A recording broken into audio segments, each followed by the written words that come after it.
And to think I'd put my best perfume on before coming here, thinking you'd like it. But it seems as if those perfumes really were meant to be offered to Rex Lapis. Well, that's fine. Suffer no rivals in love, they say. And that's 3 gone in 1 stroke.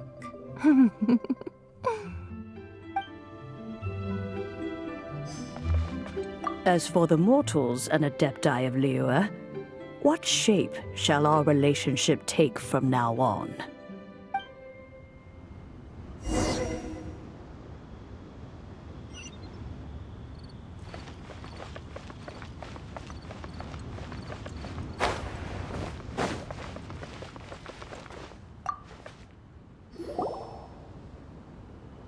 Hey, Zhongli! Look at this. Everyone in liyue is caught up in their emotions, thinking that they'll never see Rex Lapis again. And here you are looking all relaxed. Why would I not feel more at ease after laying down the burden I have borne for 3,700 years? Right. If the 2 of you can spare the time, I should treat Ha! That sounds like big talk, Zhongli. Paimon might have believed you if you were treating us to some 3rd-round knockout, but you'd have to pay out your nose just to stand inside Xinyue kiosk. Are you sure you can afford it? You're right. I do lack the Mora.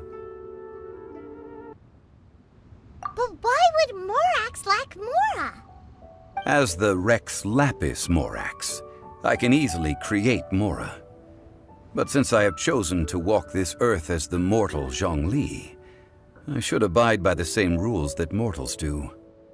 When I was journeying with you, though I still had the Gnosis in hand, I knew that I must soon retire from my role as an Archon, so I had to rehearse a little for my new life.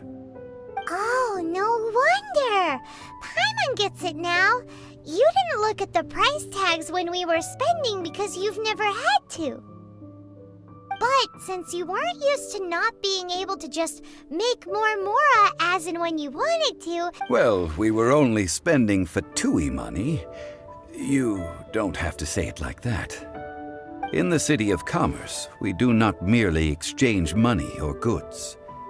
We also exchange knowledge, memories, and foresight, as well as positions, roles, and lives. The Archon Morax could never experience life as the true mortal Zhongli could, no matter how many times he descended to be with his people. I must thank you for that.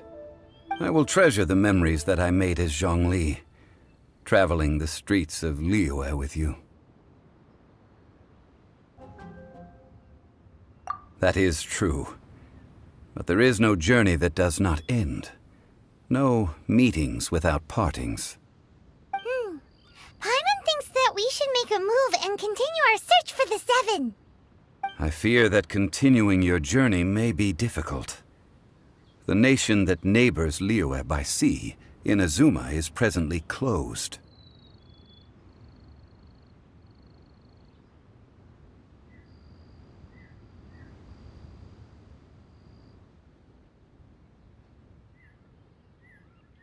The Electro-Archon Ball.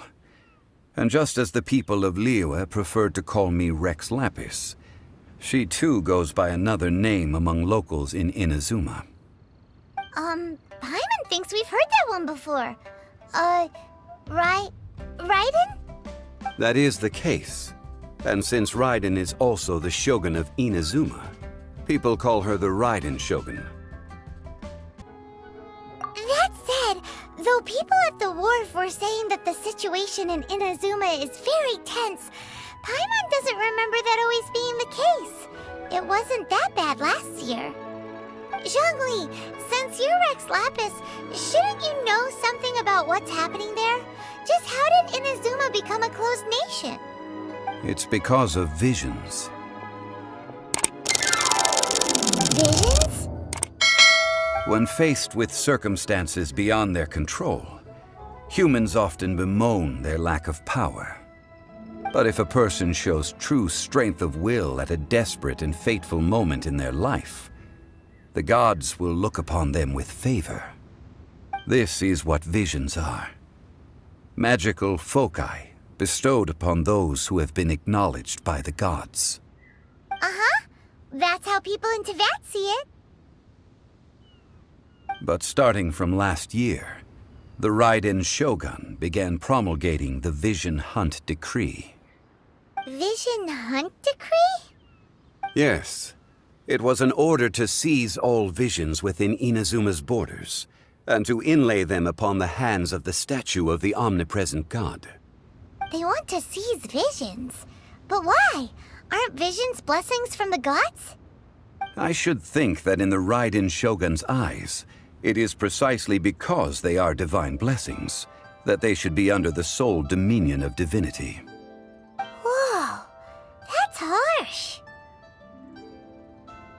The Animo Archon is the god of freedom, and the Geo Archon is the god of contracts. For her part, the Raiden Shogun is the god of eternity. It seems as though she has finally decided to eliminate any unstable elements that could pose a threat to her eternal realm. The fact that even I, the oldest of the seven, have now passed away, will only strengthen her resolve to pursue eternity. Knowing her, she must have again quoted that adage she is most fond of when proclaiming that decree to her people. 7 ideals for 7 gods, and of these, eternity is nearest unto the heavenly principles. All right then. Was there anything else you wish to know? Well then, I suppose you'll have to find a way to get inside this closed nation. Have patience. I suspect that some serendipity must first come into play.